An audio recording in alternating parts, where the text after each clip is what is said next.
Hey, Soraya, how's it going? It's been a Hey, Jeff. long time, a long time. It's been a minute, but Yes, good to yes. see you. And Jeff, today's a good day. Today is a very good day. Oh my gosh. You want to tell people what we're going to be doing today? We are going to be talking about new release from Yes. one of the Paisley Underground bands, The Rain Parades, The Last Rays of a Dying Sun. And yep, I did say that. I did say that there's a new release from Rain Parade. I'm sure all of our listeners probably already have it and have listened to it for the last month or two, but it's now available on CD as you showed. So available on vinyl, CD, and streaming and digitally. But And we Jeff, are, yep, and coming to a city near you. yes, upcoming tour both on the West Coast, US, and Europe. Oh yeah. So if you don't already, please follow them on social media, Facebook, Instagram, even Twitter. I refuse to call it X. But they are going to be on tour in 2024, and the time is now. Yes, the I'm time excited. is now. So we're going to be talking to Matt Piucci and Stephen Roback of Rain Parade, talking about this new album. Well I'm ready then, to get into it. let's do it. Hi, this is Soraya. And this is Jeff, Our podcast is called Paisley Stage Raspberry and Rhyme. a podcast where the two of us play music that we like and share anecdotes and background about the tunes. We hope you'll join our conversation. And without further ado, a grooviar. Let's get groovy. Okay, recording in progress. Got you. So no Ronnie, I guess. Oh, nice. No, Ronnie. But we are here to talk about these. Yeah. Oh, You got the Well, CD. Jeff, I don't even wait. have one of those. Let's add this beauty. I like Just that because it's blue. down that street. Gorgeous. Just Yeah. like people you might meet. Woo! So, Soraya, what are we doing today? What else? Talking about this awesome album with Stephen Roback and Matt Piucci of Rain Parade.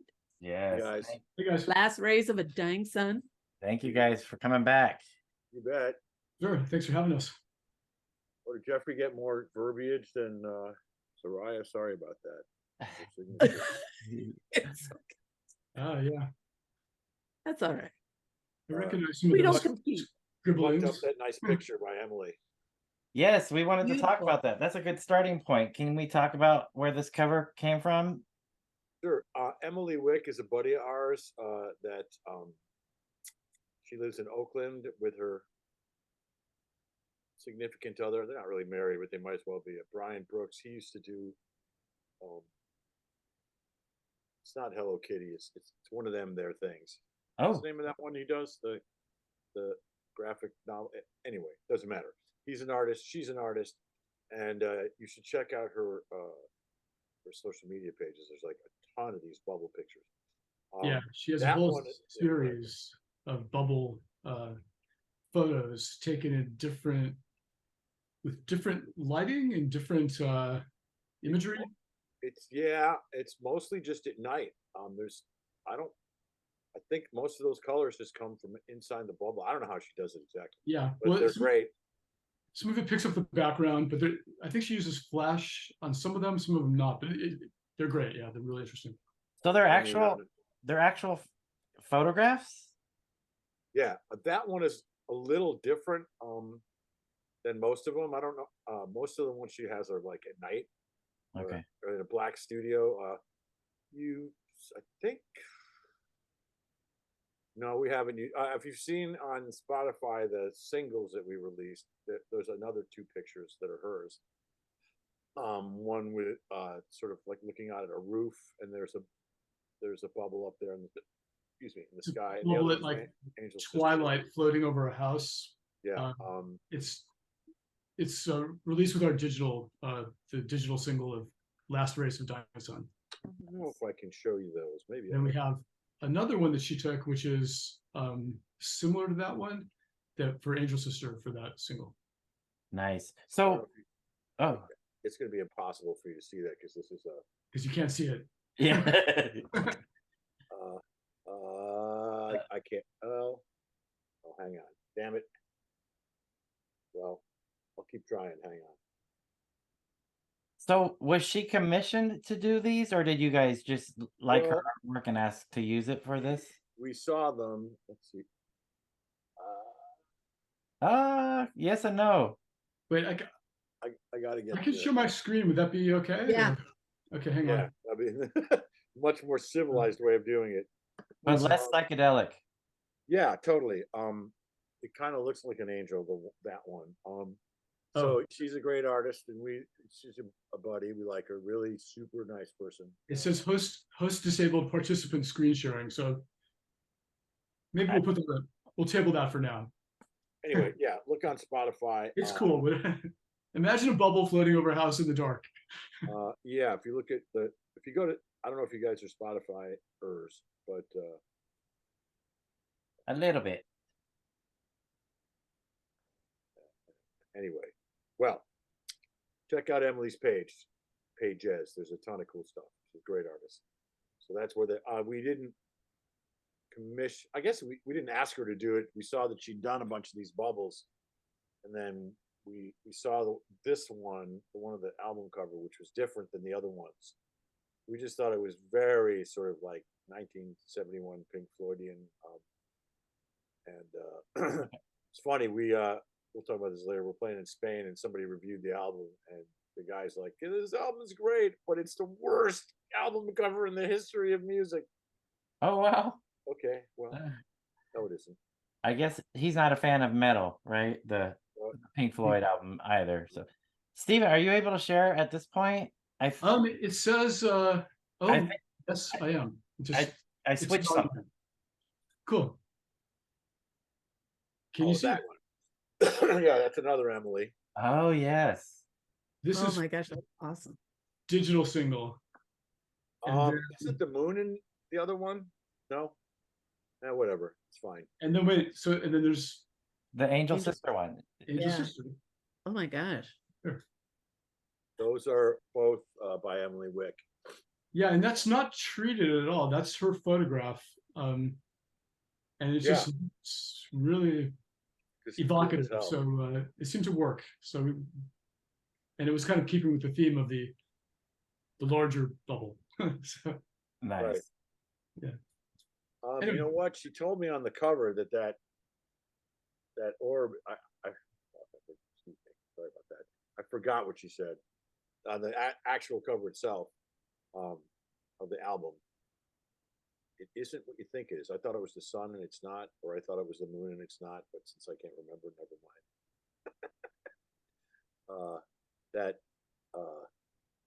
Yes, that object in the lower right that looks like either the sun. sun or moon is not, which makes a lot of sense because it's clearly sunset and the sun wouldn't be there.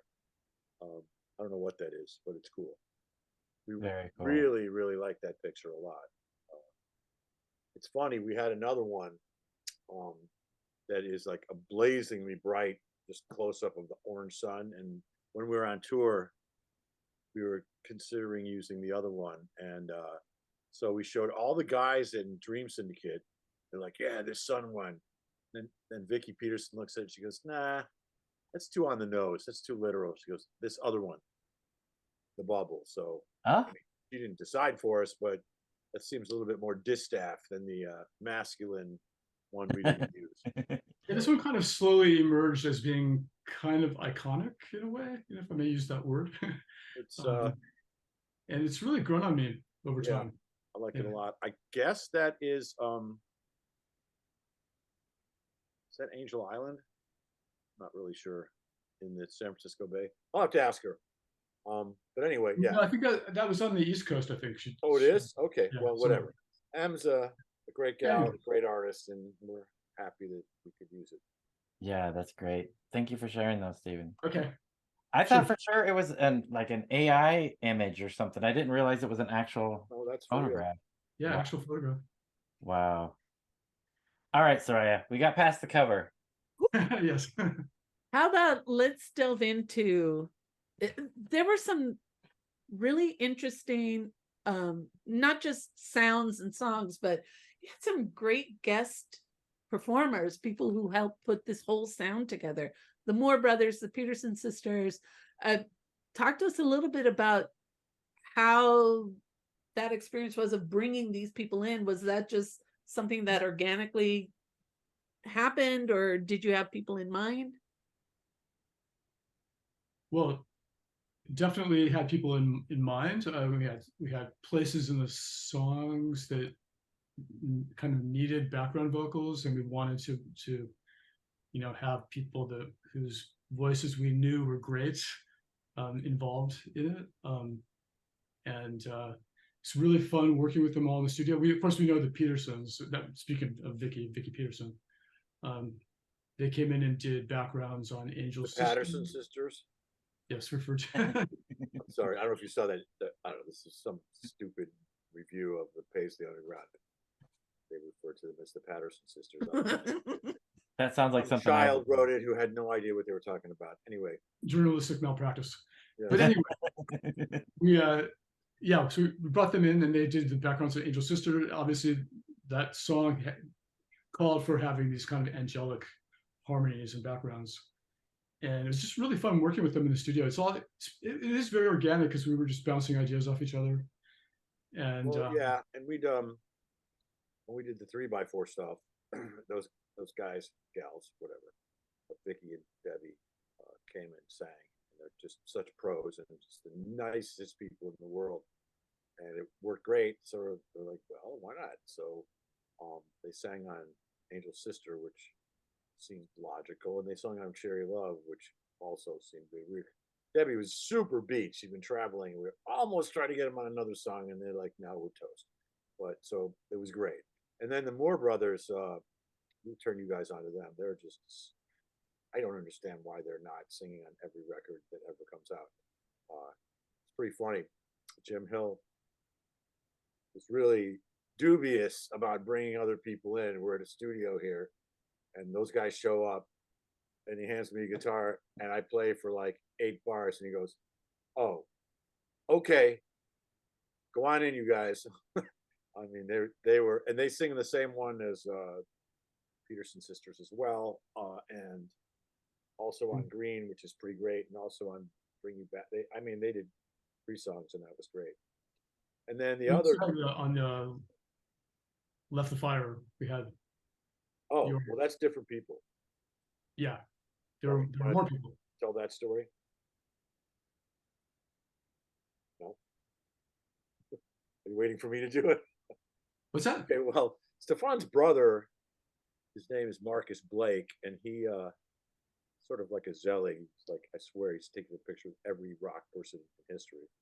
He kind of knew those guys, and then I sort of knew Darian Sahanaja, who is a musical genius and is responsible for Smile, the Smile that came about 10 or 15 years ago when Brian Wilson he'd been playing in that band, and I knew those guys from Nelson Bragg, who I met through Facebook and did a recording with him. But anyway, and Nelson's played with us one of our first shows when we went to Atlanta. He's played with us a little bit, but anyway, he knew these guys and he played with them, and I met them, but that was it, and learned that they were fans.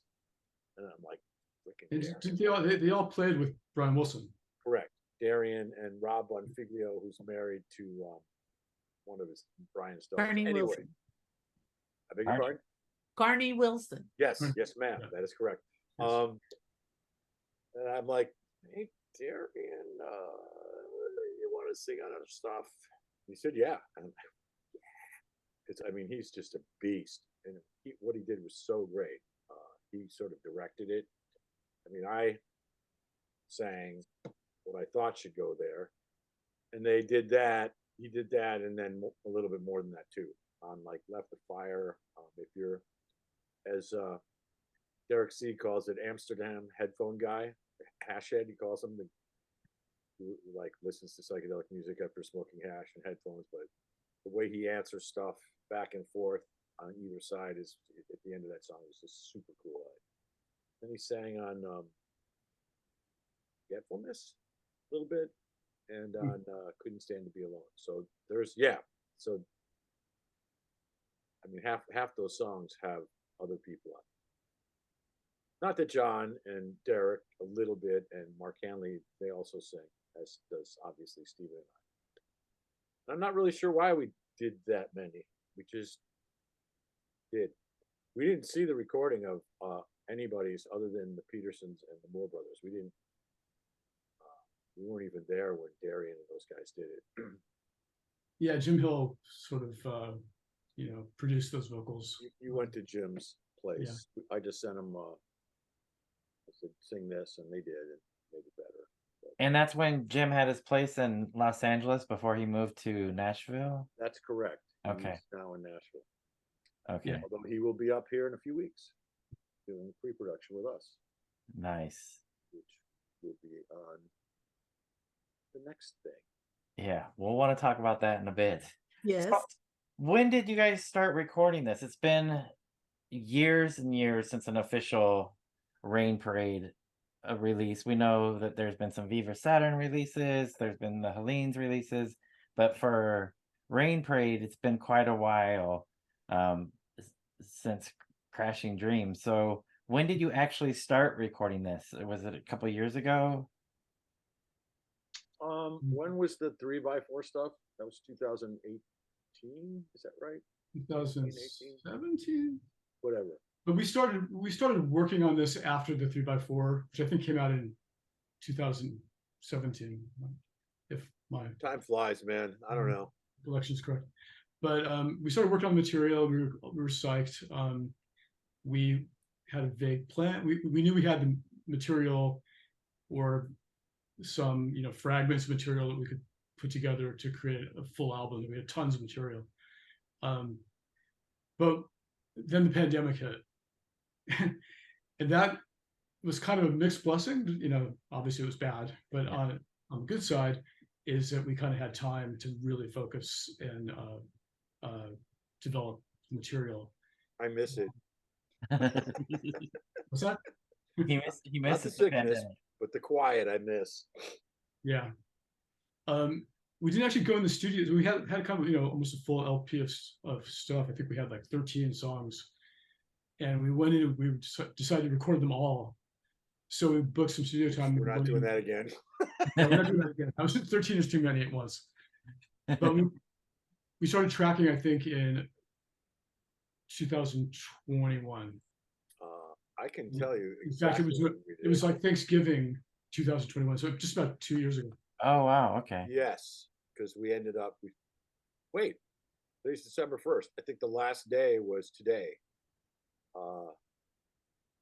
Of those basic sessions, basic. Is it only 2 years ago? It's exactly 2 years ago. So it'll be, Yeah, we finished the basics, and then overdubs take forever. We're slow. and over the following year, we did overdubs and Build it all in. Probably we're done within about 6 months, I think. Maybe even before that. The album kept getting pushed back, as you guys are well aware, because the label was kind of getting rolling.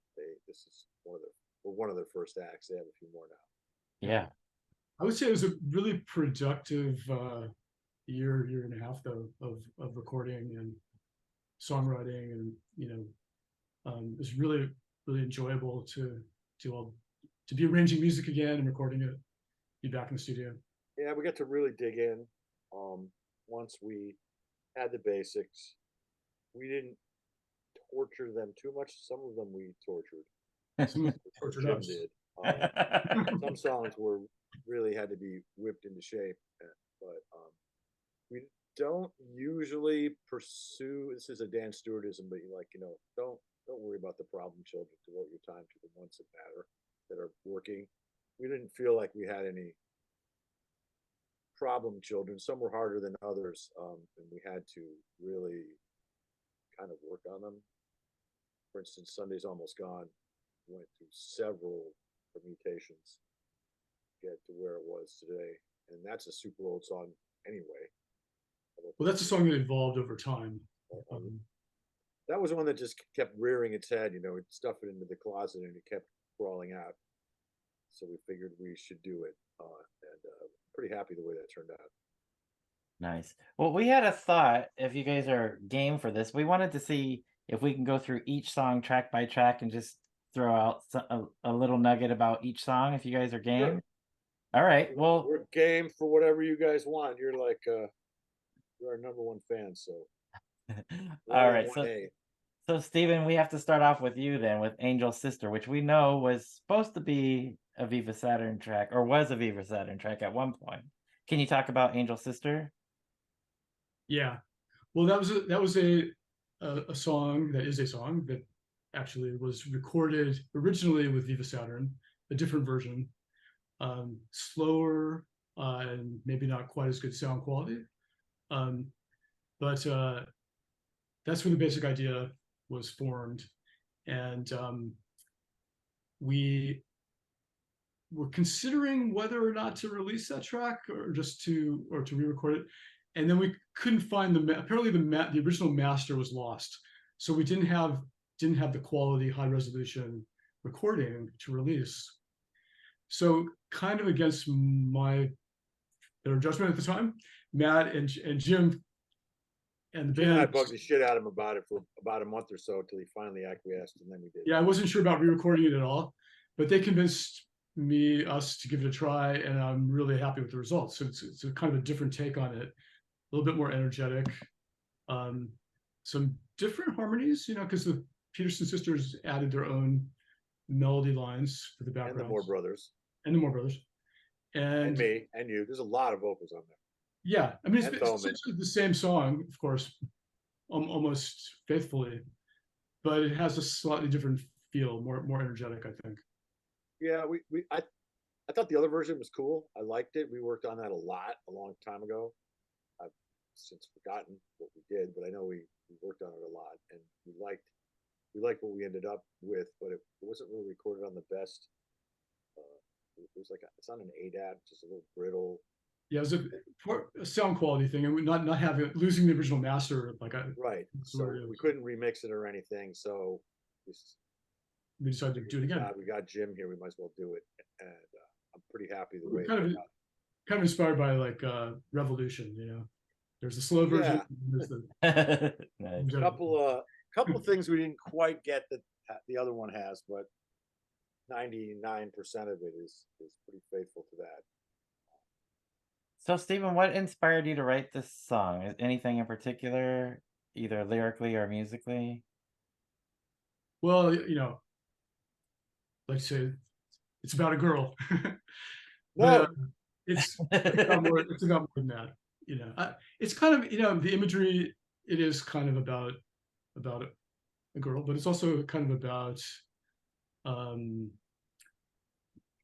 City of Lights, City of Angels, and I often think of it in terms of sitting up on the hills, looking out over the city of LA, which we spent a lot of time doing when I was a kid, and later, and just imagining what people are doing down there. We used to go up in the hills and tell stories about what we'd imagine these millions of people are doing down in the city, and it's just about the energy of the city and the lights of the city, which is a recurring theme in some Rain Parade songs. Nice, I love that. Got one of my favorite Stephen lines in there, and I don't even know what it means, but it sounds good. You make the blank serene. We didn't almost. The blank serene was almost a name for the record, but we thought it sounded a little too pretentious, so we didn't do it. But I like it. Yeah, it's kind of LA, sort of the imagery of LA as as an angel. I mean, as I don't want to say LA woman, but I'll say it. It's kind of as a living entity. Yeah, I love that. So Soraya, up next, what do we have? Last rays of a dying sun. Sorry, I transposed the letters. Yeah, so it's the title track, and it starts off and it kind of has a reminiscence of No Easy Way Down. Yeah,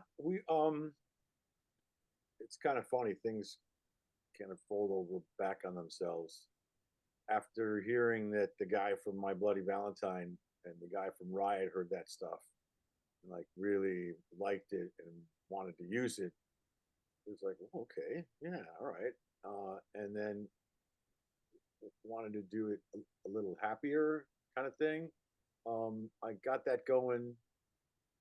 Queens did it for a while, but it really wasn't finished. I mean, we did it. That doesn't mean it was as it was now. And then, as always, whenever Stephen and I work together, by the time we're done, it's got our both of our fingerprints on it. And the second section was kind of really underdeveloped, and I knew I wanted to add a sitar, and then Stephen came up with this cool vocal approach, and changed a few things, and there you have it.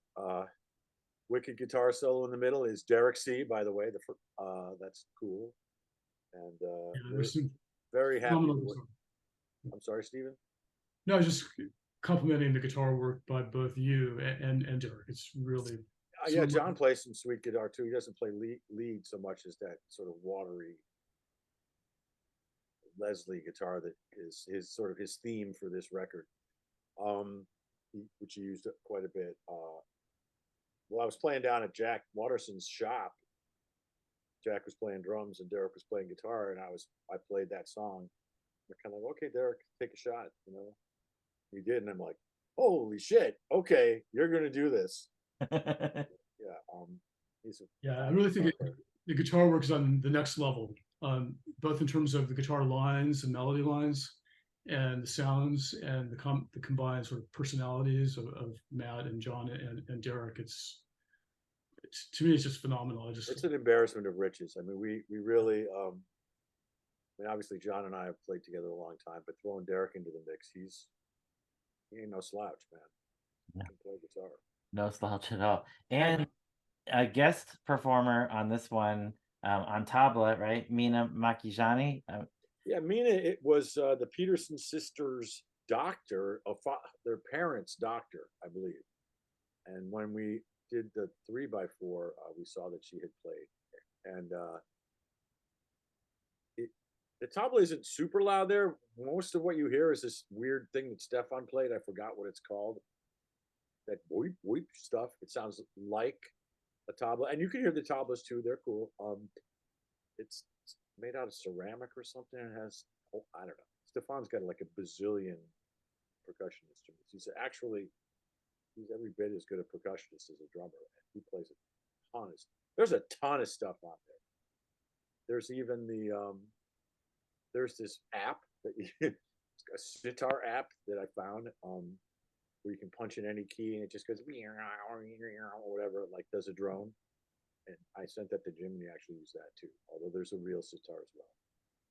And then numerous Bobways. Sorry, we call Jim Bobway. Numerous Jim Hillisms. I don't know where he gets them all. Some of it's synthesizers, some of it he gets out of effects processors. We were very happy with how that song turned out. Yeah, it ends up that middle section ends up being this roiling blend of different percussion and different Easterny sounds. It's really cool. Yeah, it's got a great vibe on that track for sure. Jeff, can I add something here? So sure. One of the things that I like to do is I like to read, especially fan reviews, because I always find something interesting in there. And both of you have hit on something that a lot of people have said about this album. And that is, there's so many different sounds. It sounds like so many different influences are coming together. And, it is that combination that people are really, the fans are saying it's something I wasn't expecting, but I absolutely bought into. And I think that's where this album is just so unique. There's so much going on, and it all just comes together. It's like this beautiful symphony coming together, and it's everything all at once. I want to read you a little bit of a review, and this one fan said, I think calling this psychedelic music kind of narrows the audience that would really like this. Maybe in a Paisley Underground kind of way, it is. But there's so many layers to this. Fans of 10cc, 2020, and even Graham Parsons, the Byrds kind of country music will really enjoy it. It starts with 2 amazing rock songs. Space Junk Falling from the Sky is the best line I've heard in a long while. that will pull you right in, but don't expect any rock and roll here. The song Dying Sun is psychedelic for sure, but a damn fine song it is. I'm a sucker for some Dylan blonde on blonde harmonica and pedal steel guitars too. This is perfect music for mellowing out on a rainy day, as their name attests. I think Wow. anyone you turn this on to will like it nice. too. Did you write that, Stephen? That's not a press release. I guess that's a real person. Wow, that's Very, very kind. We very flattering. Yeah. we always, you know, when we look at what we do, we kind of think in terms of three different, not really genres, but approaches. We really like the folky, low-key approach, you know, that would have akin to, like, I guess maybe even like somebody like Mazzy Star or something like that, but, or even like 70s songwriter stuff that's trippy. Maybe acousticy oriented. Right, like Share Your Love or Other Side of You or something like that. And that's one thing. And then we always, I mean, obviously, as your shirt attests, Mr. Brenneman, the Birds, as my friend Billy Talbot said, did it all. And we like that kind of pop song that's got that 12-stringy kind of thing. And so we have that to, like, With harmonies. I don't know, like Bring You Back maybe, and possibly Sunday's Almost Gone. Mhm. And then, of course, we like the super trippy stuff, which is a few different things, but, you know, like Forgetfulness or Even Left the Fire or Last Rays. So we kind of try to have all of that going on, which is probably why we didn't do singles for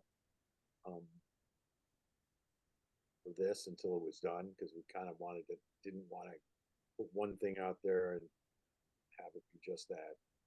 I don't want it to cover the whole gamut. Yeah, I think it kind of shows all of our the different things we like, you know, all the different types of sounds.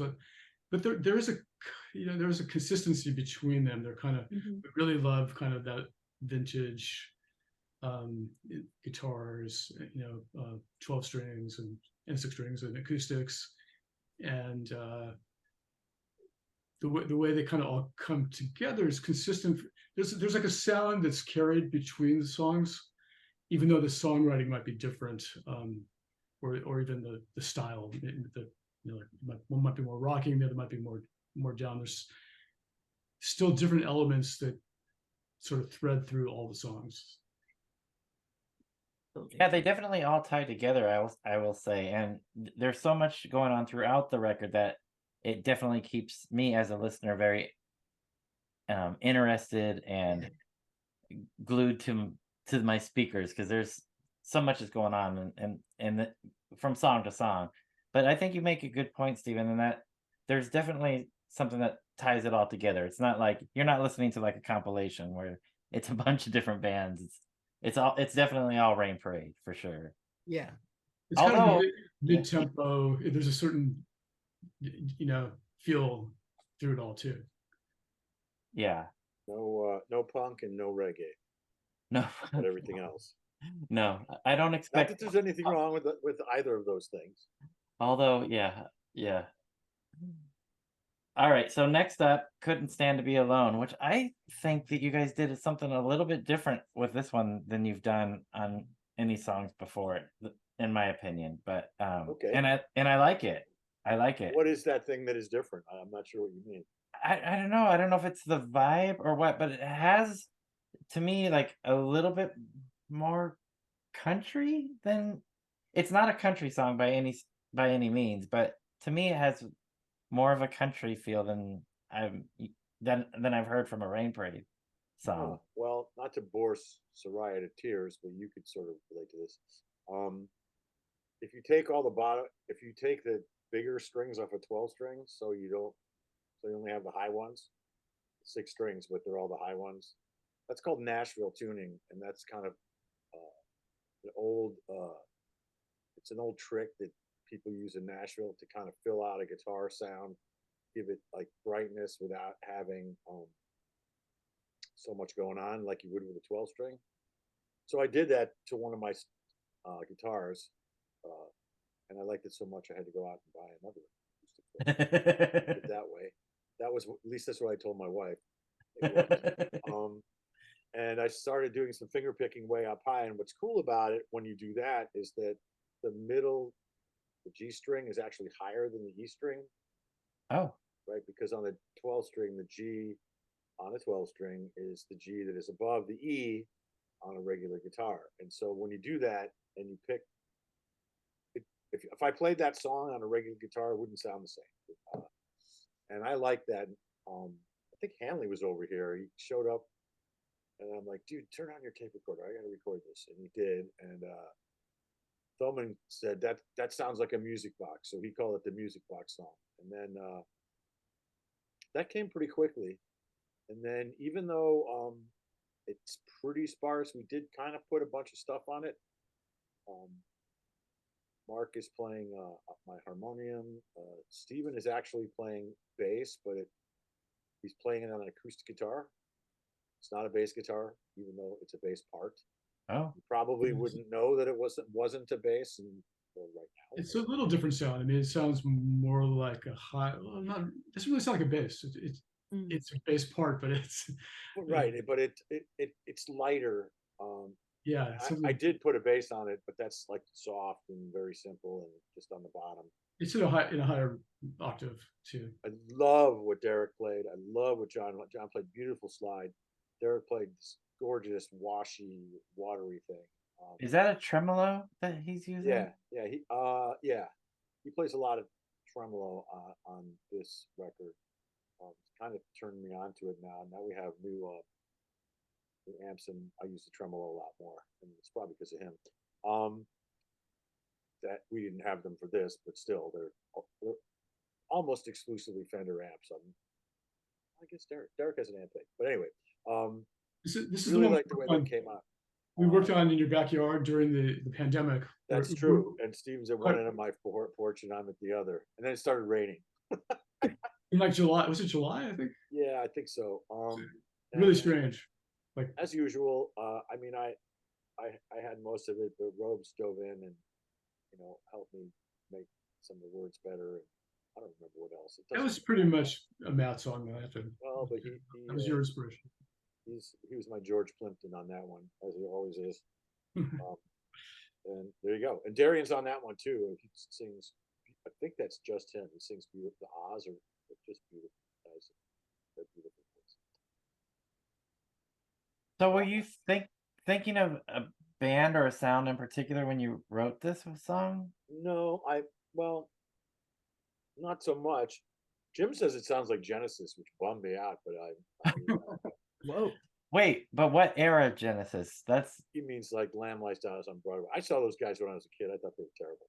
But to me, it's more reminiscent of like Satanic Majesties. It's got a little bit of that. It does have that sort of acoustic Stones thing going on, but maybe a little sweeter. It was. I was sort of talking to a specific person, just about how people will put up with, utter baloney because they don't want to be alone. Anyway, that's that one. A lot going on. Like it. Jim did a great mix. Awesome. So play drums, does he? He does play little drums and some percussion. I very, very limited drums, but some really cool stuff. Yeah, it's not heavy on the drums or percussion. No, but like I said, I forgot about that one, but yeah, that falls in the sort of the trippy folk category. Yeah, it's great in the third spot. I'm big on sequencing. I like where it falls in the sequencing. This is Jim's sequence, I'm pretty sure, mostly. He did that. And I mean, I can't say that I don't know if you can hear this, but when I was a kid, right before FM radio started to hit, there was an AM radio, and they played a lot of this Bearport, Pentangle, Clothing Gray, that kind of stuff. And I just love that shit. And I don't know if you ever hear it in Rain Parade, but maybe a little bit of that is in there. Makes sense to me. Jeff, so I have the perfect quote, because now we're going to get to track 4, side A, Bring You Back. And let me quote here another fan review.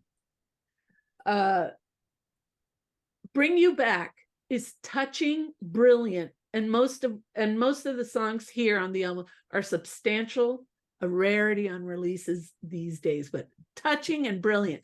This song is Who are these people, man? I want to read this stuff. it's your fans, man. They're speaking, they're Where talking. did you get it? Anyway, it's fine. Believe it or not, these are Amazon reviews. Oh, okay. wow. Well, there There's you go. some pretty great ones there. Cool. Wow. Well, thank you, whoever. Yeah, cheers.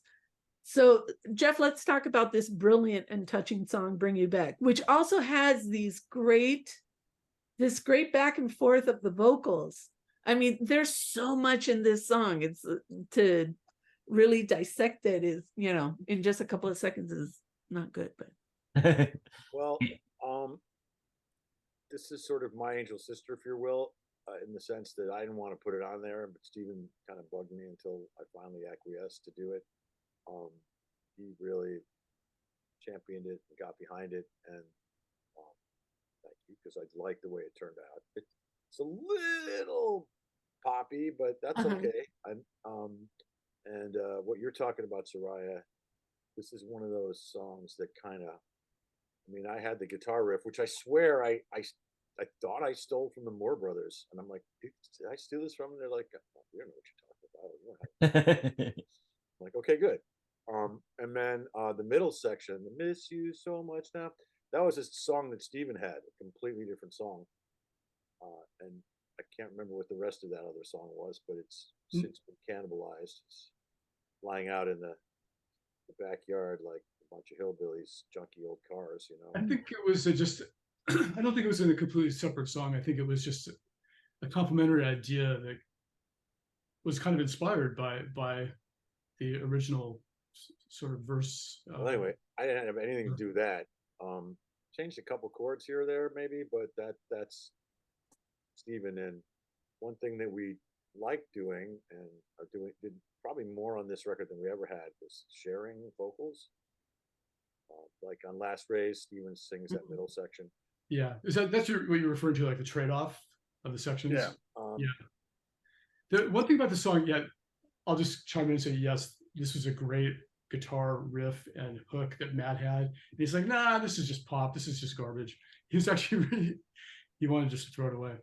But me, and I think others like John Thoman were strongly encouraged him not to give up on it, and Derek. So we continued developing it, and then that's, I think, what inspired that other section. But in working out the arrangement of this song, we wanted to, it was the original verse melody that was a little bit too poppy, we thought. So Matt came up with this entirely different new melody, which is also great. And it didn't quite work as the verse melody. So we ended up making it the melody that you return to after a break. So it just adds this sort of crescendo moment where you come back to this entirely unique and completely complementary melody that, to me, just makes a song. Oh yeah. Right. That you laughed out loud and you let it show. Everybody said, but we made it. That's the pandemic. That's my little pandemic line. Yeah, it was really, the lyrics were really of the time. And that getting through the pandemic. Because it was a little bit sing-songy. And we had two melodies, and we're like, oh man, what are we gonna do? So we used them both. We have a new song that we're kind of doing that on, and Stephen sang one thing and I sang something else, and we were kind of deciding which, well, you'll hear it eventually, but which one to use. And I'm like, wait a second, dude, we can do them both at the same time. It works. So he does his shorter one and I do a longer one. You guys will probably like that, I have a feeling. But on this song, yeah, that's the way that worked. And the Moore Brothers came in and just kicked its ass. Those guys were. If I was stinking rich, I would drag them along everywhere we went. They're just fantastic. Super nice guys too. And I really love the Rain Parade songs where you're both sing songs, or you're both singing on a song where maybe Stephen does the middle eight or what have you. I mean, not that you guys have that on this one. Yeah, I love those songs when you guys do those. Your voices are not necessarily complimentary because they're so different, but when they work side by side, it just really works for me. It's a cool contrast, sort of. Yeah, Absolutely, yeah. Thing I really do like about this song is how there's a lot of stuff. It's not super cluttered though. Mhm. I mean, it's got. I mean, I play that original riff, and then Derek plays a thing off of it on electric 12 string, and then Thoman doesn't usually play acoustic guitar in this band. It's not that he can't, but that usually is going to be me or Derek or Steven. But John played some really nice, weird tuning, uh, acoustic guitar with a tape on. I don't know if you can hear it. It's not quite Nashville tuning, but it's really sweet, and it fills out the guitar. There's not a lot of distorted guitar. Derek's been bugging me to play cleaner guitar, and I think I have been. Plus, it's got a baritone guitar on it, and then my favorite thing is the castanets that Honka plays. It's just he played all sorts In of the stuff. break. Yeah, it's really cool. I mean, that's just so cool. Well, he's Colombian, so I guess he can, anyway. That makes So sense. yeah, I guess I finally like that song. Now that you hear the review. Yes, Very nice. So next up, Got the Fear, which we've heard from the Demolition release that you guys put out many years ago. And this is a fantastic track, one of my favorites, and amazing to see the song live. Why bring back Got the Fear? Because it never had a proper release, so I'm guessing that's probably why. And it's an amazing song. yeah, I mean, It never had a proper recording. We Right. never actually recorded it. It was just that live track. Maybe there's a demo lost to time somewhere, but we always wanted to do an official recording, and this was our chance, so we went for it. Thank you. kind of gets away from us. Kind of gets away from us sometime live, and we get I remember Gavin from True West coming up to see us back in the day, and he's like, dude, you and Thoman, you sound like Led Zeppelin. And I mean, that's about as Led Zeppelin as we get. But for us, I mean, not that Led Zeppelin isn't cool. I like Led Zeppelin. But we wanted to maybe turn up the Alice Cooper a little bit more, which is a little more twisted, like the Ballad of White Fry sort of thing. And also, Steven's really it adamant needed some, about. it needed some softening too. Yeah. It was Steven too wanted us brash. to emphasize the acoustic guitar of it a lot more because it always, I mean, we did it in Rain Parade way back in the day, obviously, but it never really had that. And he was pretty adamant about having that element in it so that it wasn't just like rock. Yeah, so we So brought I in think it some makes it sound- softer acoustic, and the opening, the intro is kind of a swampy, I don't know what you call and that. that riff is totally John. I mean that wow now now now now now. I mean he's always played that. And yeah, that has I think Derek plays acoustic on that, and then it's just me and John on electric. It's got a much more sort of not the song Funhouse, but like it's sort of scary clown, slightly stuck in a mental institution kind of thing going on. Yeah, there's some darkness in there, a little bit of darkness for sure. I mean, it goes with the lyrics. Yeah, the lyrics are pretty crazy. Voices in my shrunken head. Right. I still don't know what self-destruct your claim to fame means. I thought that was you, but you said that was me. I don't remember where the hell this came from. That was one too that Jim really liked, and he that might be one of the only songs where part of the scratch track survived, like the very first time I sang it. One of the verses I think is just that. He said, "We're not changing this. This is great," because he likes us to do punkier stuff, and that's probably about as like it's not really punk, just this forceful vocally. But yeah, we like that song, obviously. And he also encouraged us to maybe not have it as cluttered. That was a Steven thing too. When we played it live, kind of guitar players, we can get carried away sometimes. We reined it in a little bit. So suffice it to say.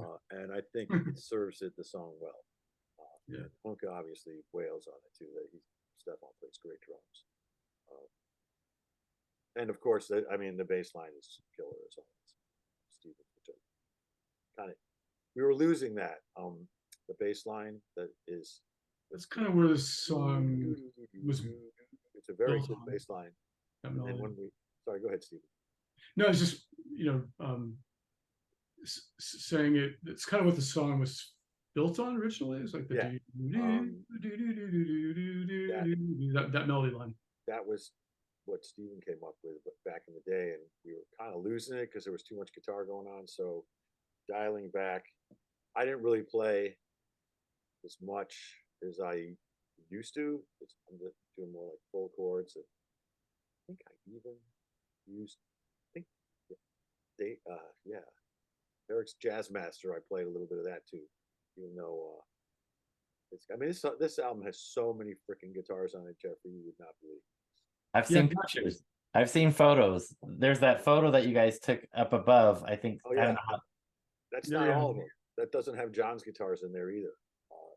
I mean, there's probably 20 different guitars on this record. I love it. Anyway, well, that's that song, which you guys know pretty well. So Soraya, the next song is one of my favorites for sure on this. And that's track 6, Share Your Love, which we've heard it live. We've heard it here on the album. We actually heard it first live before. Yes, we did. That's true. When you guys came to Scotland and we all got COVID. One of my favorite versions of that song is the one that you're actually in the video in Liverpool. Oh, Jeffrey, I think it's taken from behind you, but Yeah. Yes, that was a good version. Yeah. So would you mind giving a little background as to the story of this song? Sure. Go ahead now. Well, this is another one of those deals where we took two different things and put them together. The finger picking, I like the finger pick. Do Travis picking, I don't know what that is, Jeffrey, but it's kind of alternating bass in trouble. I'll show you sometime. I learned, it's one of the first things I learned how to do back in the day, and I like it, and I was just kind of doing it. Then I heard this story about this guy in Oakland who, you know what, this is terrible. I should remember the guy's name. I can't. I should look it up and remember it. But anyway, he was a musician, and I heard some of his stuff, and it was pretty cool. And he had his whole life's work, his album on a laptop. He was in a cafe, and somebody grabbed it, and he freaked out and chased them. Oh. And they ran him over with their car on their way out. That was just so heartbreaking. Oh my God. He was killed running after his music, after his work. Yeah. Wow. Really sad. Just awful story. And I don't quite remember the sequence of events here, whether Steven and I had already. Steven also had, I mean, Share Your Love, that's him. He had this other song. It's not quite the same. But it was. The chords are a little different. No, that didn't exist before I heard your piece of music. Oh, so that was okay. completely Well, there you go. inspired by events of the time, but this particular tragedy. Yeah, and then our friend Bert's son was unfortunately killed while campaigning for Elizabeth Warren. So this would be like, when was Elizabeth Warren going? That was before the last election. About 8 years ago? No, it wasn't that long ago, because he's not that old. It was 2020. Oh, Yeah, 2020, right? And he was killed in Iowa. Well, on campaign. Really great kid. I knew him pretty well. He's a great kid, Zach Pressburg. And anyway, so that those two events really inspired us to polish this one up. I mean, it was kind of already going, but anyway, that's. Dude, I'll just add in terms of inspiration for the Share Your Love part of it. And there was definitely this was kind of a pushing back on all the negativity and all the base sort of hate out there. Yes. just like Because let's it is all that matters. George says Yeah. right. just All want you need is love, man. Or John, whoever those Peter guys. And another great song where the two of you are singing separate parts that just work so well together and really make this piece elevated, in my opinion. We started doing it. I mean, I sang it, and then, dude, maybe I should sing this verse, and you should sing that verse, and then we did that, and then we're like, wait a second, what if we just switch lines? And then we did that. So Yeah, actually, what happened is remember you were recording the guitar part and I was singing a scratch vocal, oh, okay. and so some of the scratch vocal was kind of cool. It was like, oh, that's right. It's like, well, who's gonna sing this? Because I thought I was, but then he sang it and it sounded great. So we both did. And there's this tends to happen with us. A couple of songs where we just got carried away and put a bunch of stuff on it, and when we were doing our demos, then we're like, nah, man, we gotta kind of go back to less. And then when we recorded it, I mean, I love the sound of those acoustic. That's just Derek and I finger picking at the same time. That's as good a acoustic sound as we've ever got. So Derek and I finger pick that together, and then I think Stefan just plays like the kick drum and the shaker, and Thoman plays that beautiful slide guitar. It's pretty funny when I told the bridge came last, so that the thing that has a harmonica on it, and I call up Steven like, dude, check this out. It's just so freaking Dylan. And I played him this harmonica part. He goes, oh, that's great. I told Thoman, he's like, fuck, that's where my slide goes, you know? I'm like, nah, John, you gotta not have it. And then what was funny is he ended up playing slide anyway, which wasn't what he originally played, and what I think he played afterwards was kind of even more beautiful. Just very, very plaintive and sad.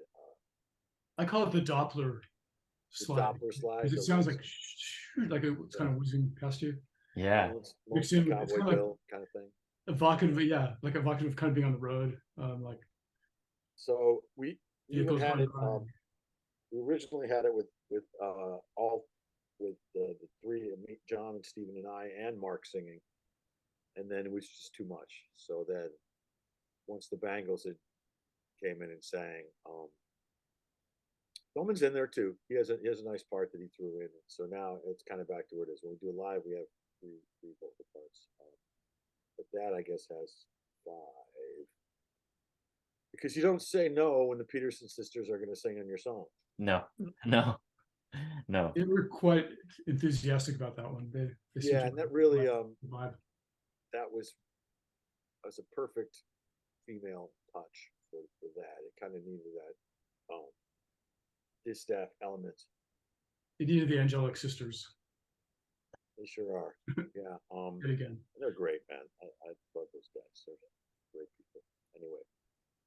All right. So next we're gonna flip it over, right? Yep. So side B. Oh, that's side A. You got boy. No, I'm kidding. Side 2. Now we're on to side 2 now. Okay. There you go.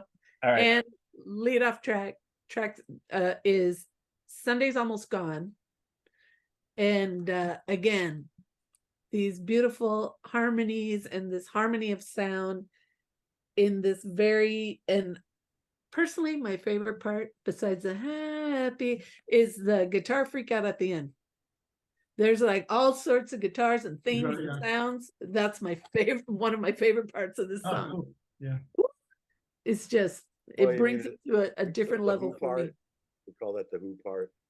Is that what you mean? Or the sort of? It's really, yeah, it's kind of the Keith Moon, the drums and the Love it all. chiming guitars. And Yeah. And you guys did a great version of this in Scotland in Glasgow. Yep. And it was the first song that you guys did. You came out with this one, and it was that was the acoustic version of it though.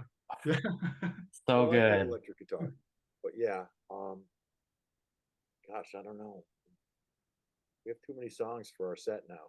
It's kind of a problem. But anyway, I mean, the short story of this song is that we had this piece of music around for a long time. This goes back a while. And I played that for you when we were on tour in England, if I'm not mistaken, because it was kind of Jesus and Mary Chain inspired, and it had Oh, did you go back I that played far? it really fuzzy. Yeah, I do remember playing it like very fuzzily, just the beginning part, just to see Could, the G. could be, it kind of came back a few times, and Yeah. we had other lyrics, and we were just slowly developing it, not really focusing on it. But then for this album, we decided, yeah, this has all the elements, and we actually just worked on developing the song and the lyrics to the point where it had a strong hook. The Sunday's Almost Gone. That basically didn't exist throughout the entire history of the song. No, the line was in there in the beginning, uh, That's right. But but we didn't realize that was the name of the song until later. Because I pretty yeah, sure I came up with the first verse, and then Steven, I don't remember exactly, but Steven wrote the next two, and I'm like, oh wow, those are good. We got to do this. And then well, it was a piece of music looking for like for its identity, and right, that's some songs come out immediately and they're like, oh yeah, that completely works and it's complete. This was kind of the other way where you kind of build on something over time, Mm. and after a while the song kind of reveals what it's about, and you kind of yeah, that keep me happy part of it. We didn't have that even when we recorded it. It was just instrumental, but Steven was really adamant that it needed something in it. I don't remember who did, but we came up with that. And then I said, Derek, that part really needs a 12 string. He goes, okay. So he came up with something, and I thought it was cool. And then we developed the answering the answering birds vocal thing, lines. not birds. It's kind of like I don't know what it is. It's a little bit Revolver, a little bit Who. It's kind of like the end of that song, Look Both Ways. But it also has the cool kind of Eno-y Ebo leads in there, which is kind of Yeah. That it's a bitch to do live, but I figured out how to do it. I got myself for $10. There's this little plate. It's like a tray that you can put on the mic stand, because I couldn't figure out how to. The pick I can stick in my mouth, but then I can't throw the Ebo on the floor. But it was going to be a 12 string riff, and Derek does play 12 string, but most of the riffs are just on my Gretsch, and then I played that little pickup in between the verses, and then I wanted to do an Ebo, so we did an Ebo, and it's got both. and Seems this to is recall. just such a great melody line though that Matt came up with. And Matt, I remember when we went back, I think you had come up with that line a couple of years ago. We had a version of On Tape from the last show we did before the pandemic, and we went into the studio and Matt starts playing that. He's like playing a totally different melody. I'm like, man, play your melody. Oh well, that tends to happen. I get lost. Even will bring me back to earth. But it's just such a great melody line that I really like. And then I don't know where the Who part came from, but that I think I like that touch. It takes it to another place, so that we do really have three solid sections there. I mean, the worst thing you can do as a songwriter is to add a bridge that doesn't sound as good as the last two parts. It's kind of like, why did you do that? It's kind of got to be as good or better. It's not worth it. You got to have a good bridge. Yep. Or not have one at all. Yeah, exactly. So I think I remember you guys did a live show pre-pandemic, and when I saw the videos that were posted of some of these new songs, a lot of them had color titles. I think there was one that's purple, blue, Sunday's Almost green. Gone was called Purple for 30 years until we changed. Yeah, that's the version I was talking about. Was the version from, I think it was from Oakland in 2020, Oh, okay. like a couple days before the pandemic. Yeah. It was Purple Gonna Keep Me Happy, but that makes no freaking sense. So we changed it to My Mind's Gonna Keep Me Happy. Not that it needs to make sense, but it's just, especially Purple. after having a song Green and then having a song Blue and then Purple, it's like, okay. It was kind of like our color revolution. The color Yellow by Coldplay. Well, Great song, by the way. yeah, indeed. So that brings us to song 2 on side 2, which is Green. All right. So where did this one come from? Mr. Piucci. Oh, well, I mean, I guess I started that. I think we were driving down the roads, and Stephanie said, like, "Sweetie, watch the signs," and I'm like, "Wait." Right, like that got me rolling on some lyrics, and then I like the idea of that trees can make sugar from the air because that's what they do, and that's kind of a it's kind of a nursery rhyme. Weird, it's this weird sort of environmental nursery rhyme, if you will, but it's got slightly nastier edge to it. But original had that on guitar, but it started playing Wurlitzer sound on started playing it on Wurlitzer, and that just seemed to make it more different playing it on piano. So I barely play guitar on that song. I think I play one or two riffs. That's mostly John and Derek. Robes plays as usual, fabulous bass line, good drums too, and then the Moore brothers really filled it out with some well, not just them, but Mark Hanley and John Thoman, and then Stephen has that sort of contrapuntal part, that where it's, he's got it, colors you want. That's him. The colors you want, colors you need. And then They there's start developing Oz, this kind of answer vocal it's like round a cascading thing. And I mean, I was a real bitch about it because people didn't want to do all of that stuff, but because of course less is more. I'm like, no, this is so cool. And I found a rehearsal tape where we had all that stuff going on at once, and it worked. So yeah, I really like that word. John and Mark and Moore brothers and Stephen and I all sing on that part. Perhaps the secret ingredient to the song, though, is the soaring guitar solos. Ain't me. Which that was John, yeah, I guess. Yeah. I think that too, but yeah, like there's one break where it's just a bar. He just does that fucking nasty, and he does it for longer a little bit later. And he's got a nice that super high answer on the chorus is his too. So yeah, he really played great on this. And now those na na na na na's at the end. That's his idea too. That was John. Wow, He's good job. John is he's quite a character, man. I mean, we love him dearly. I've known him since I was 17 years old. He was the guitar hero playing with his teeth, and I was just in awe. And he still blows me away. Yeah, he's great. We're fans. Soraya, yeah, he's great and too damn smart for his own good. But being in a band with him and Will too, my God. I mean, Stephen and I are pretty smart, but between Will and Thoman and Jesus, man, overqualified for the job at hand, as Ethan James would say. All right, Soraya, we got 2 Stephen songs up next. Woo! Forgetfulness is next.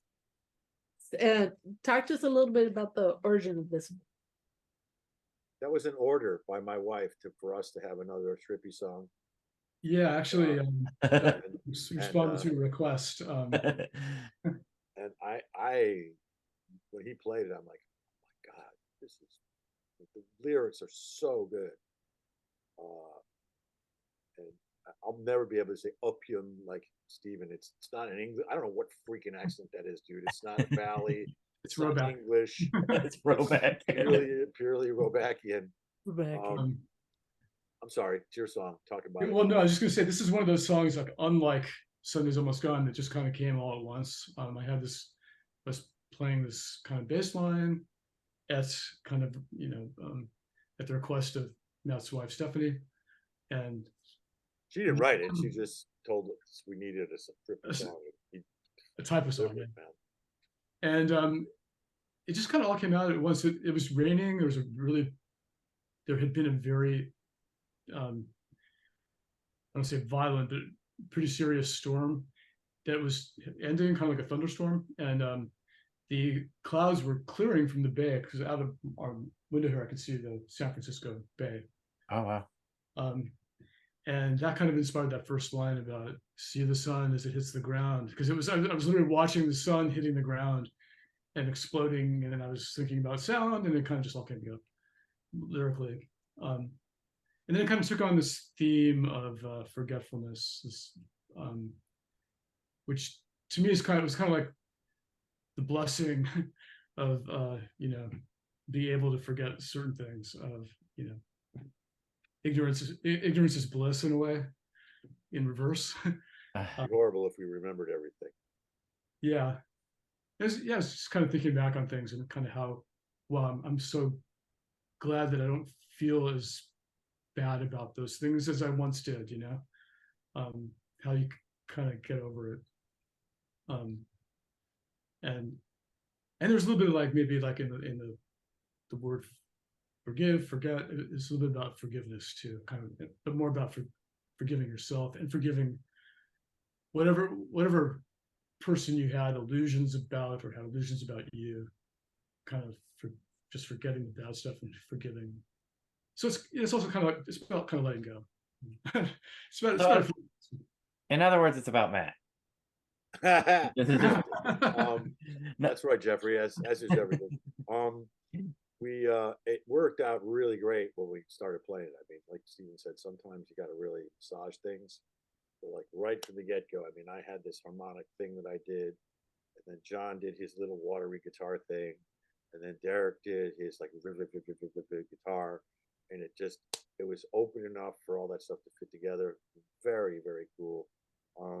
I didn't write very much at all on this song. It's mostly Steven. I did do what I tend to do sometimes. The second section, the chords are a little more weird than they were originally, but it's pretty damn close. Yeah, well, definitely you helped work out the music on that, and the guitar interplay is really, really cool. The first time we played it, I showed it to Matt and John, and they started this conversation between their parts, which is still the main guitar part in the song. It's Matt on the harmonics and John responding with this kind of weird liquidy guitar, and it's that conversation that goes on throughout the song that really makes it. Fortunately, we recorded our rehearsals because it's like, Delman, now you're not playing. You played something else, man. He's like, yeah, I know. I have this other cool riff, and then we found it, and then he went back and we relearned it. I love what he plays. It's great. And I don't usually play slide. I mean, I do. I can. But John tends to play the slide, but this time I did. That was really fun too. I love this song. It's one of my favorite songs on the record. And then Rob and Marcus are on this one too. Oh, And this is tell that story. Never mind. Let's the just first say phrase, yes. we tried doing the vocals. I won't say who was doing them. And Jim was kind of fed up with the way things were going for a number of reasons, and the individuals involved had good reasons for why they perhaps weren't spot on. And like they tried to do those ahs. Jim just turns and looks at me and he says like,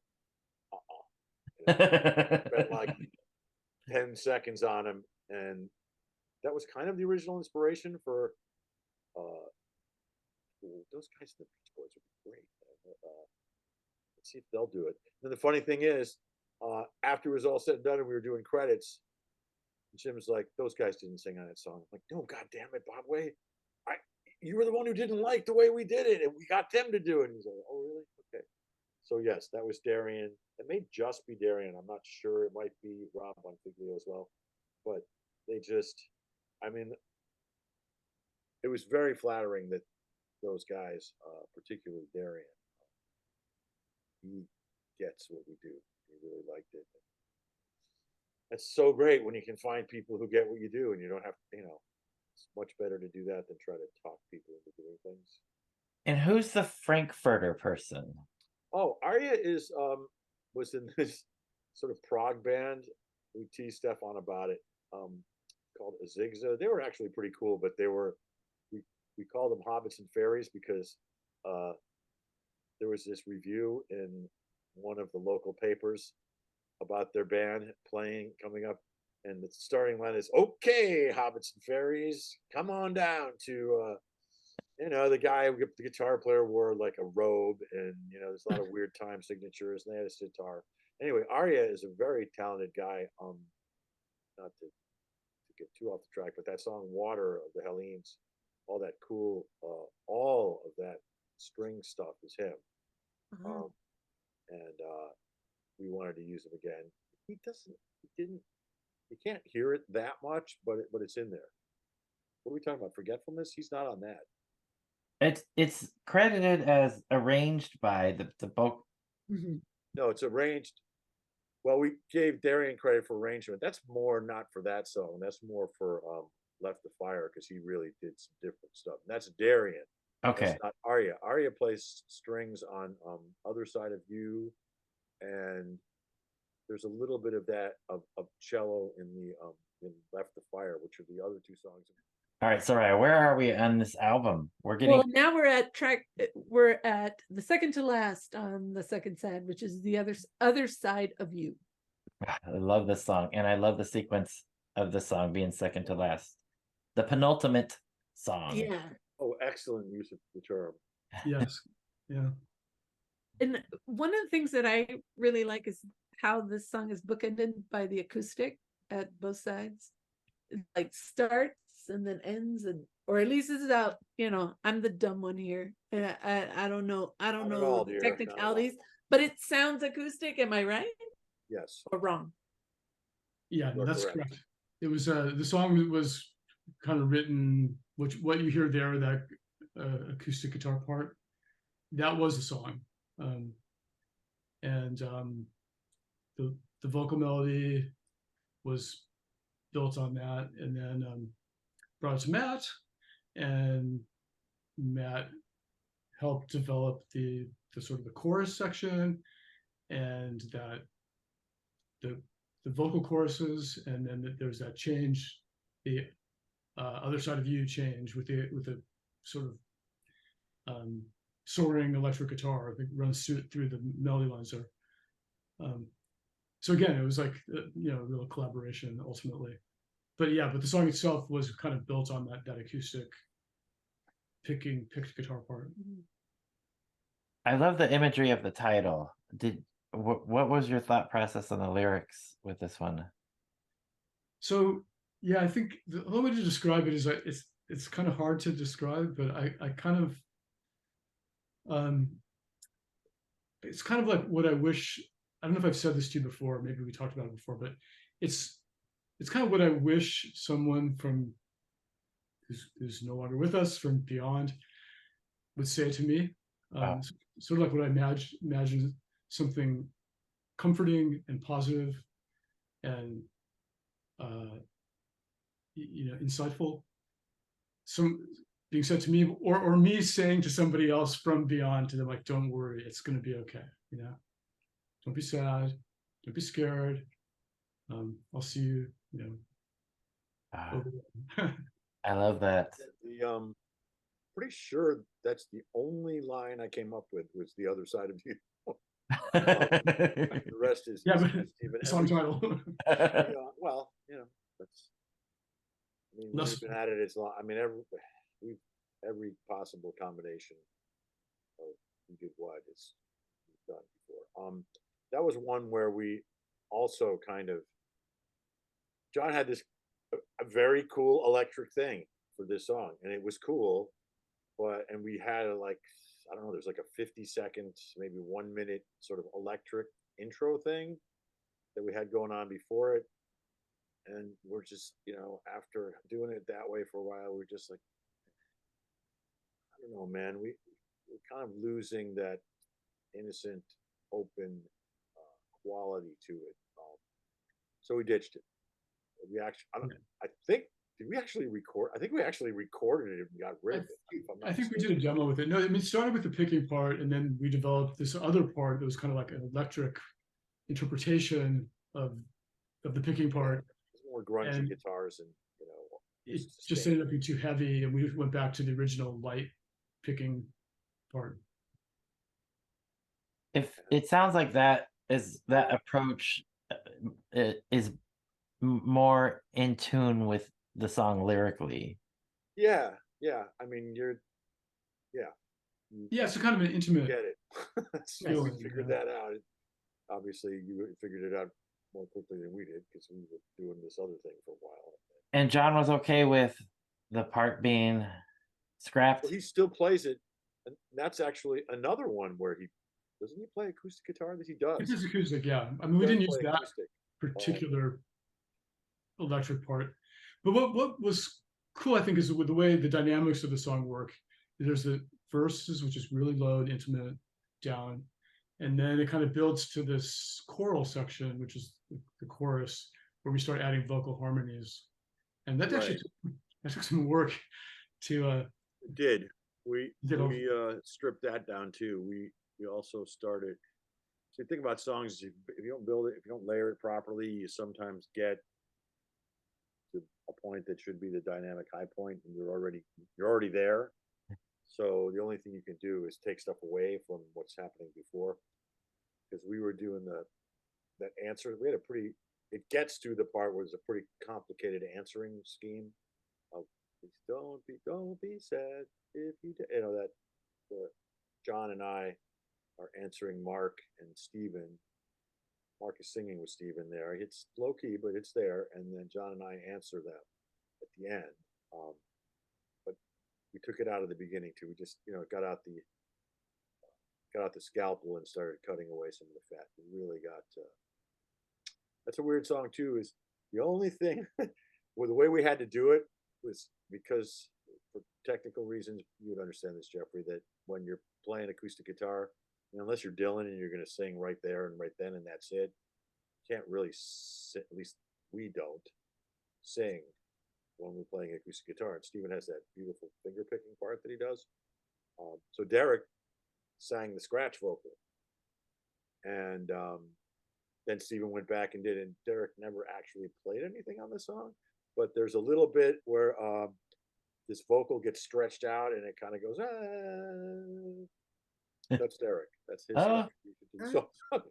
And then again, Yeah, at the very end, you're like, I'm the only one who plays electric guitar, I'm pretty sure, on that song. And that was my amp blew up. We had to go. Our buddies in the Asteroid Number 4, very cool band. Eric Harms loaned me his Blackface Super Reverb, so that worked fine. It's a little weird. I mean, we weren't quite sure that playing that riff underneath the chorus was going to work. I guess we just got used to it because you don't usually do that. Riff will answer someone's vocals when I'm going to find the other side of you, and it just does that. And then I also do the there's some experimentation going on there. We were trying different things. Like, I don't know whether it's the right thing to do or not, but we got used to it. That's what it is. So there you go. It works. Okay. Glad to hear it. Yeah. All right, Soraya. Did we make it through the album yet? No, one Oh, more. there's one more. Left the Fire. So this is Matt. Matt, did you come up with a song? Yeah, this is It sounds like a Matt song to me. this is really go for it, Matt. It was over at the house, and we were playing these acoustic guitar. He didn't. He was there. He didn't really help me write it, but we liked that sort of full acoustic 12-string and 6-string at the same time kind of thing. Kind of got a lot of chords to it. It's almost got like a King Crimson thing to it. But this was another one I wasn't too sure about. But these guys convinced me we should use it. It's there's a few like apocalyptic themes in this record, and it's not really, I mean, we're not talking like biblical apocalypse, just sort of personal mythical apocalypse, whatever apocalypses. Maybe transformations. Yeah. Kind of actually not 100% sure, but it does sort of feel like it's somebody who's witnessing the end of something, and there's a, it's kind of like the same goddess that is in um, Last Rays of a Dying Sun. There's a sort of a goddess thing going on, and I don't know. I guess it's sort of Greek, if you will, the goddess that gets killed, or the but it does have a hopeful ending on it about going back home. And I don't know. I'm rambling, Steven. Save me here, please. No, I mean, I think thematically it kind of ties up the album. You know, there's like message, kind of like this idea of sort of apocalypse, personal apocalypse. We're not writing about overarching, you know, end of the world themes. We're writing about the transformation and change in our own lives, and things we see going on around us. It's always been that way with Rain Parade. It's always been very much about you know, our personal experience, and trying to speak to people about it, share with them something that makes them, they can relate to about their own experience in what we see. There is and I've thought this before. I didn't just come up with this. There is a sort of science fiction element to it, which is very nerdy, but kind of like the Childhood's End 2001 kind of vibe. Um, Childhood's End is about the end of the world, which is probably my favorite sci-fi of all time. But it does have that hope at the end, and, you know, because it is pretty sure that whoever's talking is out in space, and just loss of loss period, and how leaders, whether the Emperor Palatine or whomever, leaders can just ruin things. You know, people get it goes to their head, and you know, there is that sort of hero myth going on at the very end. But it was nice to have. I'm gonna stop talking. It also has this, like, you know, idea of return, you know, where you talk about a life, you know, you come from come out as a kid, and, you know, these kind of things are very hopeful and optimistic, and then you have to live, and life is not always fun, you know. And I think we kind of believe in like the idea of finding or refinding that optimism. I mean, underneath it all, you know, like, if you want to survive in this world, you kind of have to keep that Yeah, feeling. very much so. And it is somewhat about leaving home. I think I had a poem that sort of was sort of like this. But it's not returning home too. Yeah, well, and coming back, right? Exactly. The It's prodigal. leaving the fire and the ice, and, you know, this, the burning wood is my neighborhood. That's not so much physical as kind of mental. The burning down of your own neighborhood, and then leaving, and then, you know, ultimately forgiveness and returning home.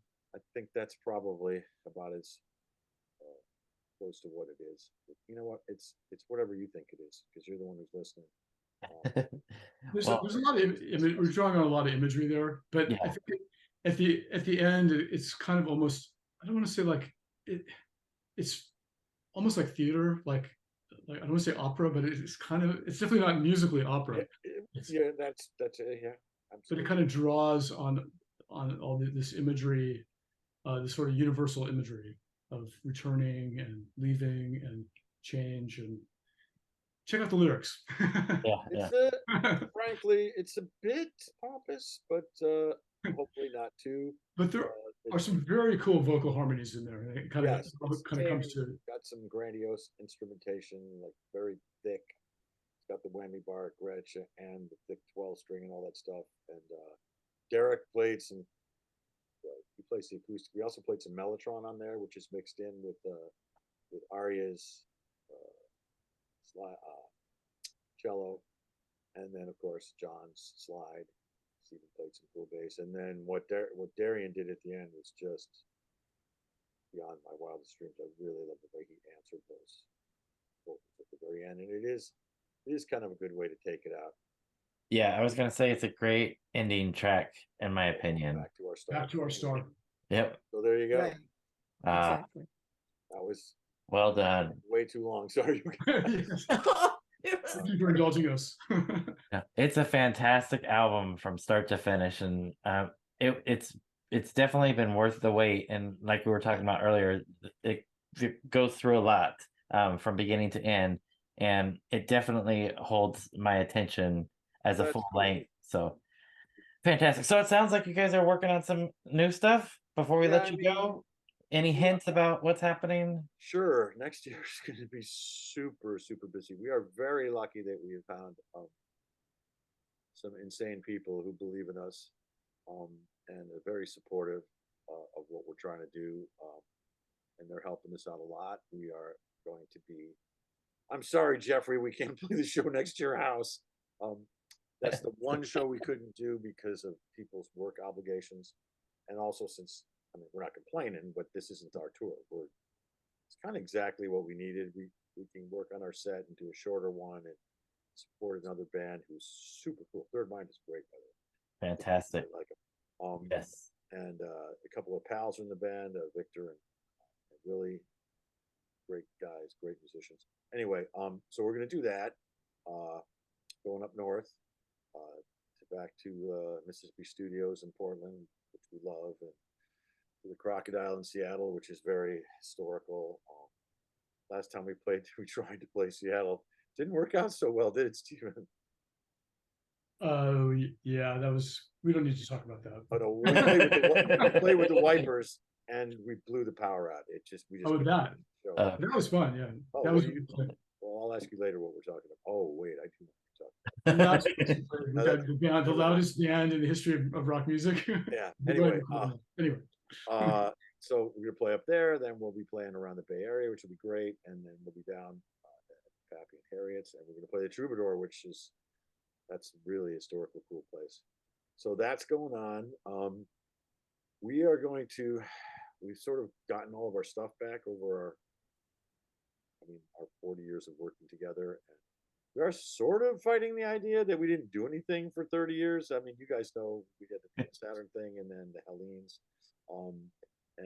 but we are moving forward with. I think you guys will really like this. We can't share all the details, but almost all of those things are going to be re-released, and at least one, possibly two of our works will be re-released with a bonus bunch of stuff.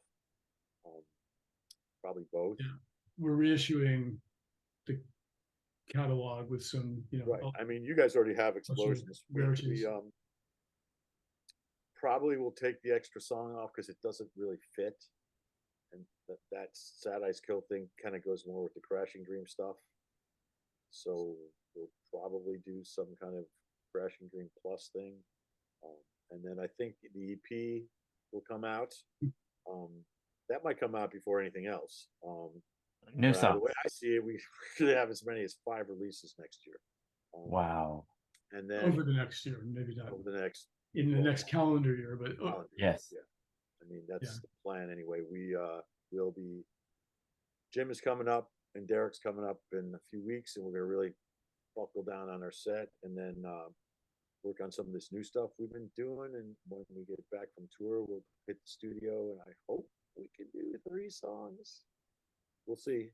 We're not doing 13 at the same time.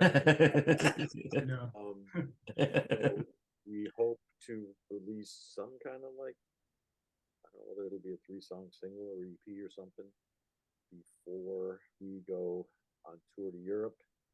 And we'll probably have a tour-only CD, some live stuff, maybe. Something we'll like come back from Europe, and hopefully we can start, working on whatever the hell the next record is. And I think Crashing will probably come in the fall. We got a lot of shit going. Well, still in the planning stages, but yes, working on a lot of stuff. Stay tuned. We will. We will definitely. Europe is looking really good. We got a good booking agent. He's a good guy. We hooked up with. You guys met Simon, who's amazing. Is this the longest tour that you guys have ever played? Oh no. Uh. No. We did 30, 35 show tours in the US back in the day, I think. And we did about 25 shows in Europe. Okay. Yeah. Although he didn't have us like playing like with 2 days off and 17 days. Well, you're going to be playing in Belgium. No, you're going to be playing in Bristol. And then the next day in Spain, we're like, wait a second, man. But Is anybody looking at a map while they're booking this? well, look, I wonder. they're trying to it's hard to make money on tour. You can't make money, basically. No, actually, this our booking agent has done a really good job. He's a really good guy. Yeah, he definitely took into account our various geographic travel considerations to help us. Yes, we're very lucky to have people who we're not entirely sure why. You guys among them who like what we do and are willing to support us. And that makes it one of the greatest bands of all time, Rain Parade. Absolutely. Yeah, well, it's very much appreciated. That kind of stuff is what keeps us going in a lot of ways. It's very much appreciated. I'm not just sure we would be doing this if we didn't, when we emerged, 10 or so years ago, whatever it was, in the early 2010s.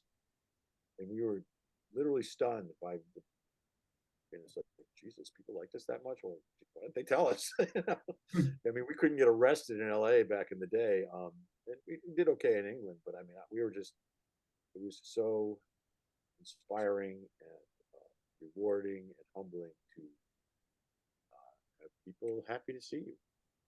Out of the bands that we've talked about, Rain Parade seems to be one of the more, if not the most beloved out of all. That's the response that we've gotten. Soraya, you have a quote that you have to share before we let these guys go. Absolutely. So again, another fan says, I'm just gonna say it. If you liked what Rain Parade did in the past, get this album.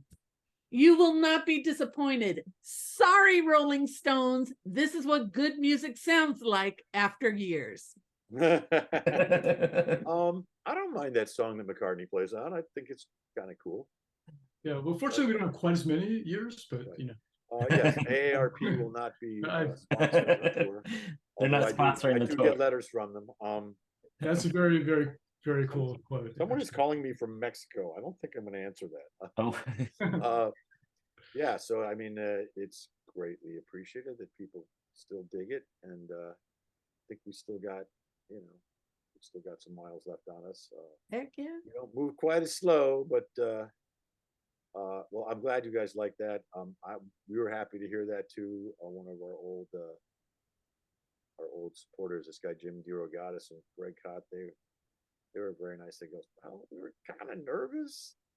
It's kind of holding my breath when I heard this, but it's hell, man, it's not bad. So I mean that makes us feel good. So it's fantastic. And our plan, as always, Jeffrey, we're never going to get $10 out of 50,000 people. So as long as we can get like 100 out of you, we're it's probably more than that. I'm teasing. I mean, it's really quality is much more important than quantity.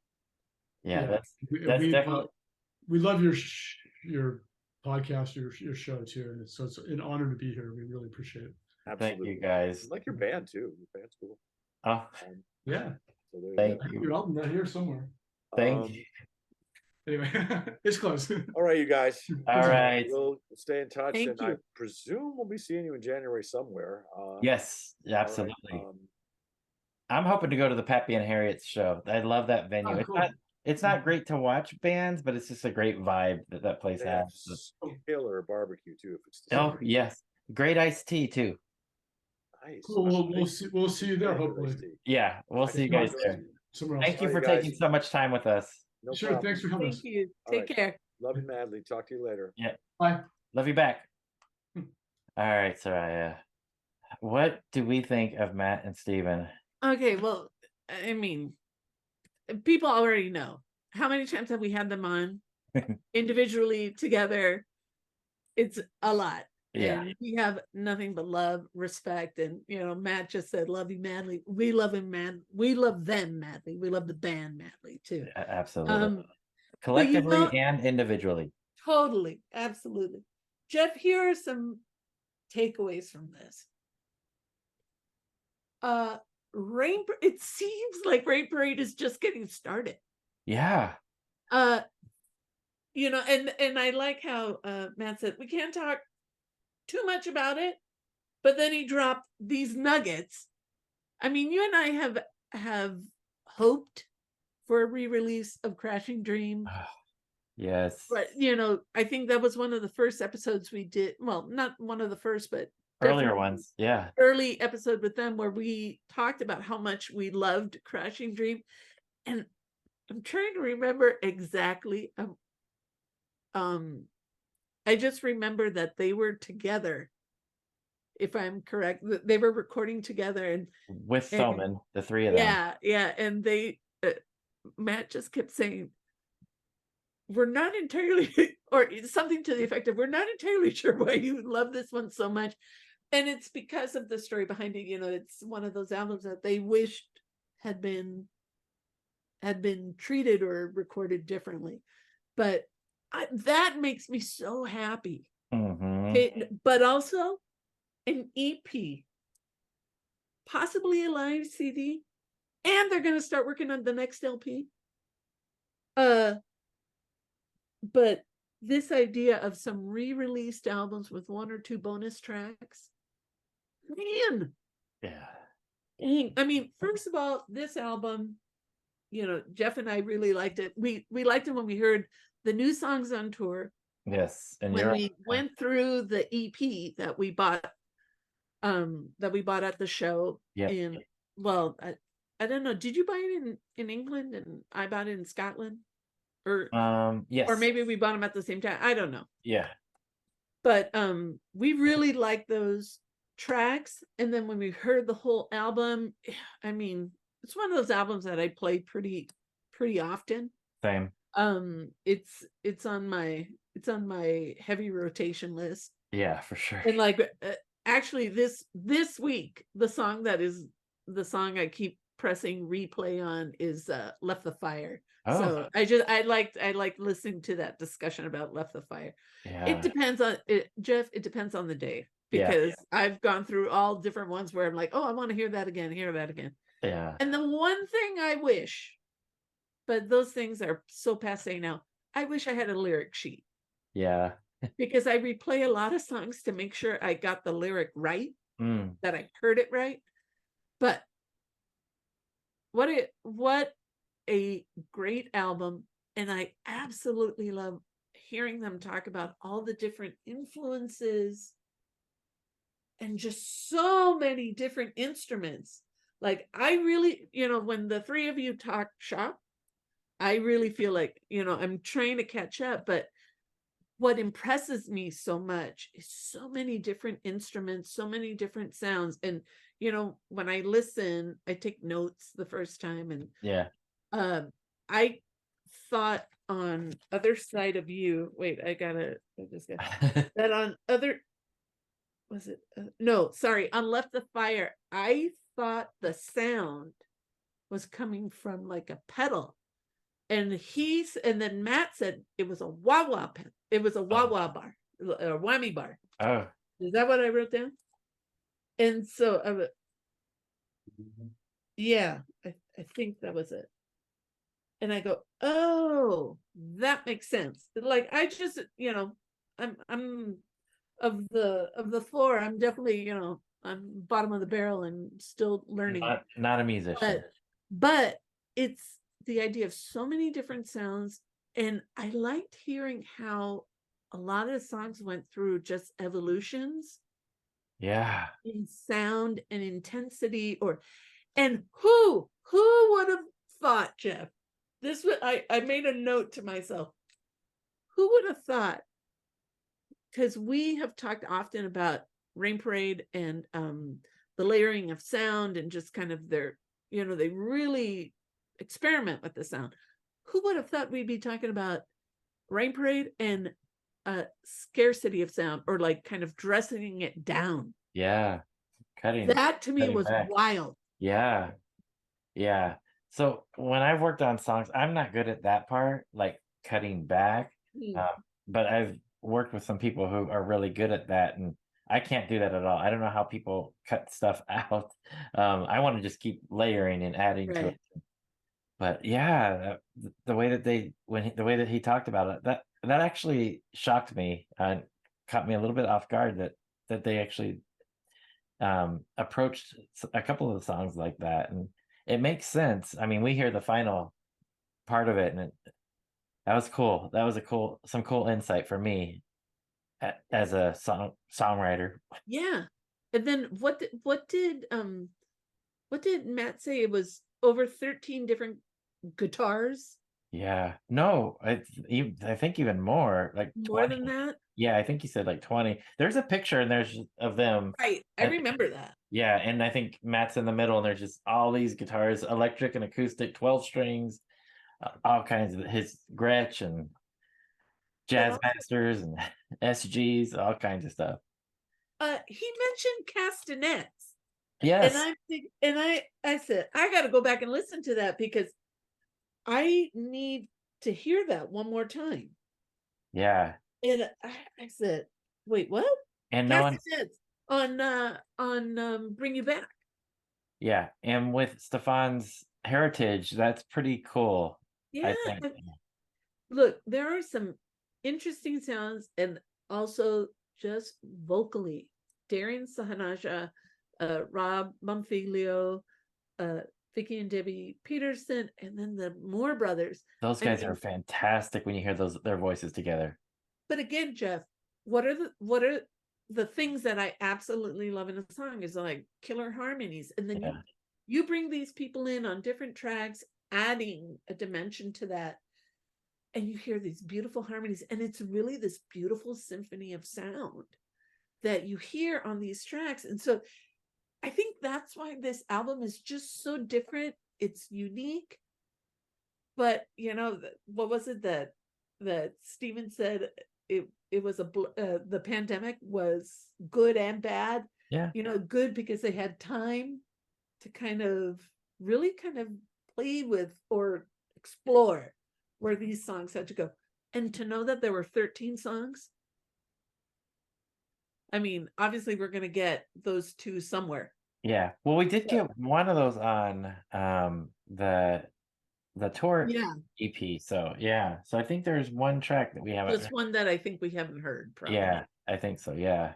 And I'm Mhm. sure they'll probably release even that one, some official release other than just the tour CD. I would imagine.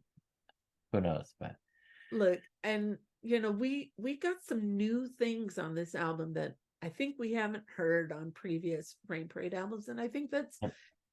it's just part of evolution of time, and Yep. where they were creatively and artistically for this album. And man, you and I can't talk enough about how we like Matt's vocals and Steven's vocals, and then when they're both on the same track, it's just fun. Yeah, I love that It's too. Yeah. really such a sweet sound.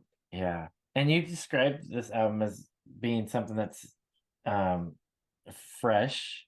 Yeah, it's still Rain Parade. I mean, it's still 100% Rain Parade. It's not rehashing the old Rain Parade by any means, but there's some callbacks here and there. The guitar for the title track did remind me a little bit of No Easy Way Down, the way that he's playing, but then it just diverts. You think, oh, and then whoa, like no, this is not all old Rain Parade. This is these guys hitting some new territory, yet still being true to themselves. So fantastic album.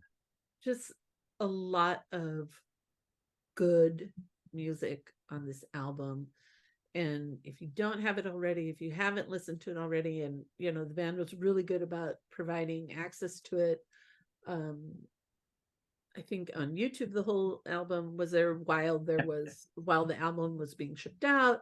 I mean, listen to it. Yes. And a lot of the reviews that I've read by fans have said like, Yeah, I listened to it a few times in, and then I was like hooked. Yep. But it was like, it's one of those things where people said, it's not exactly that I could listen to it one time. Like, you needed a couple of listens. I agree.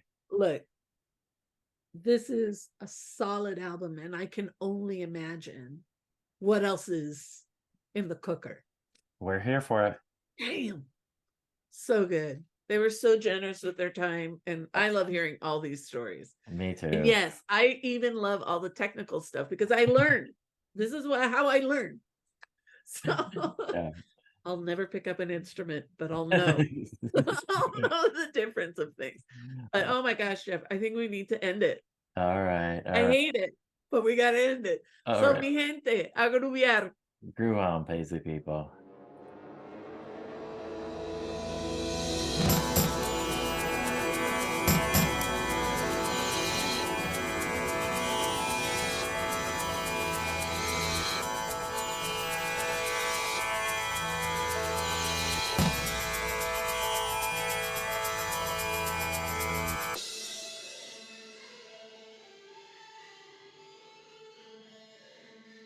Okay, got it. I can prompt you too. Okay, why don't you do that? Yeah, because I want to bring you back. Nice. I see what you did there, Jeff. I get this from my mom. I can't help it.